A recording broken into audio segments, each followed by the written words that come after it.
হজরত আবু জাফর ফারগিনী রহমতুল্লাহ বলেন, আমি আমার কতিপয় সুফি ভাইয়ের সঙ্গে দিনের পথে অবস্থান করছিলাম। একদিন কয়েকজন কুর্দি সেখানে কিছু পণ্য ক্রয় করতে আসলো। তাদের একজন আমাকে লক্ষ্য করে বলল, তুমি যদি জানতে যে আমি কার জন্য এই পণ্য ক্রয় করছি তবে তুমি নিজেই ওই পণ্য ক্রয় করে দিতে। আমি বললাম, তুমি ঘটনা খুলে বলো। তারপর সে তাদের দলপতির দিকে ইশারা করে বলল, ইনি আমাদের দলের নেতা। তার স্ত্রী গর্ভে পরপর কয়েকটি কন্যা সন্তান জন্ম হওয়ার পর সর্বশেষে গর্ভের সময় তিনি স্ত্রীকে বলেন, এবারও যদি তুমি কন্যা সন্তান প্রসব করো তবে তোমাকে তালাক। স্বামীর বক্তব্য শুনে স্ত্রী প্রমাণ গুনল। প্রসবের সময় ঘনিয়ে আসার সাথে সাথে তার দুশ্চিন্তাও বৃদ্ধি পেতে লাগলো। ওই সময় আমরা দলপতি ও তার স্ত্রী সহ সফর করছিলাম। একটানা কয়েকদিন পথ চলার পর আমরা একটি পাহাড়ি এলাকায় যাত্রা বিরতি করি।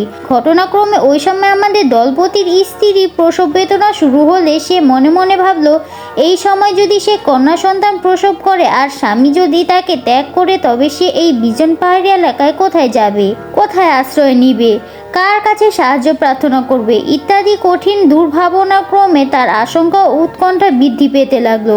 কিন্তু তার যে প্রসব বেদনা শুরু হয়েছে এবং সে কিছুক্ষণ পর যে সন্তান প্রসব করতে যাচ্ছে এ কথা সে কাউকে টের পেতে দিল না।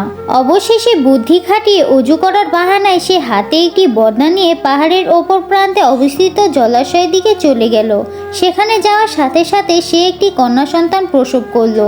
তারপর নবজাতকে একটি কাপড় জড়িয়ে এক গর্তে ফেলে দিল।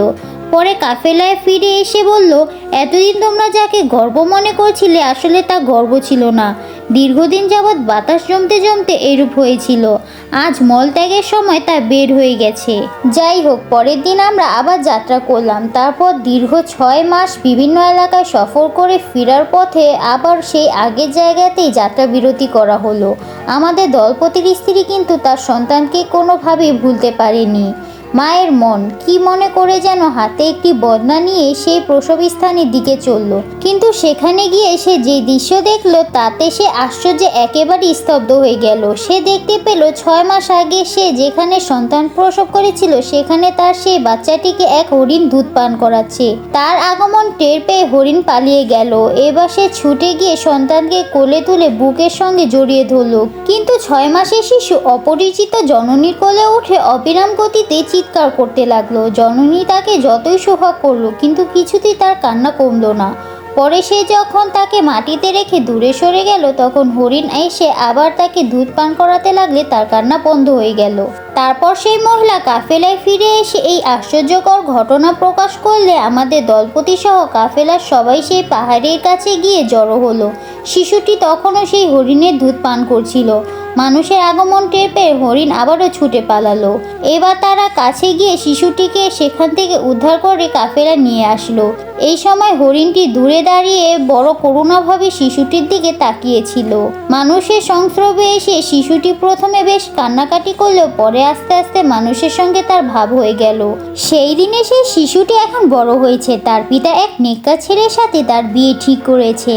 আমরা এখন সেই কন্যার বিয়ের সামগ্রী ক্রয় করতে এসেছি। পবিত্র সেই সত্তা যিনি নিজ বান্দাদের প্রতি বড় মেহেরবান। সুবহান আল্লাহ। গল্পটি এখানেই শেষ। গল্পটি কার কাছে কেমন লাগলো অবশ্যই কমেন্টে জানাবেন। আর ভালো লাগলে আমার চ্যানেলটিতে সাবস্ক্রাইব করে দেবেন এবং ফেসবুকে ফলো করতে ভুলবেন না। সবাই ভালো থাকবেন, ভালো রাখবেন। আল্লাহ হাফেজ।